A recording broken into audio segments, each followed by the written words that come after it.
Welcome to my channel புது சமையல். இன்றைக்கி நம்ம பார்க்க போகிற ஐட்டம் என்னென்னா, என்னதான் டிஃபனுக்கு சட்னி இருந்தாலும் இது இல்லாமல் நிறையா பேர் சாப்பிட மாட்டாங்க. என்ன தெரியுங்களா? நம்மள மிளகா அப்படி தான்.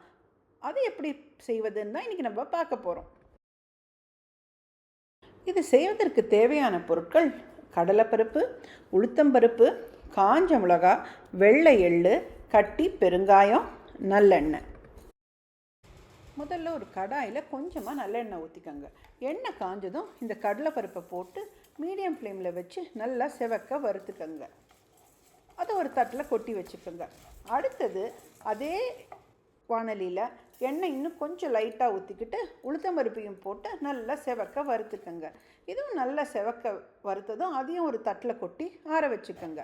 அடுத்தது அதே கடாயில் கொஞ்சம் எண்ணெய் மீதி இருக்கும். அதில் நம்ம கட்டி பெருங்காயத்தை போட்டு கொஞ்சம் நல்லா பொரிஞ்சதும் நம்ம காஞ்ச மிளகாய் எடுத்து வச்சுருக்கோம் இல்லையா, அதையும் போட்டு நல்லா சிம் பண்ணிவிடுங்க.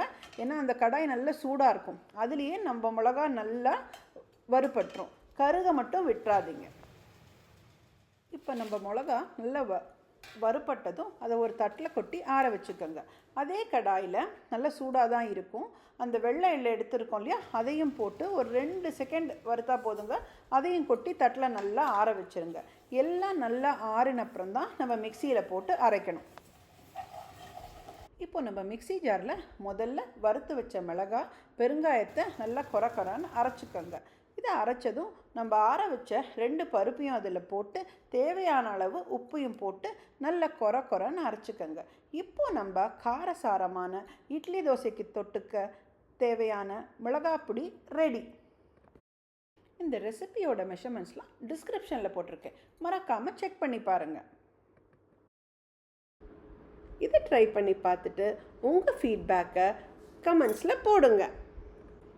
இந்த வீடியோ உங்களுக்கு பிடிச்சிருந்துன்னா லைக் பண்ணுங்கள், ஷேர் பண்ணுங்கள், மறக்காமல் நம்ம சேனலுக்கு சப்ஸ்கிரைப் பண்ணுங்கள்.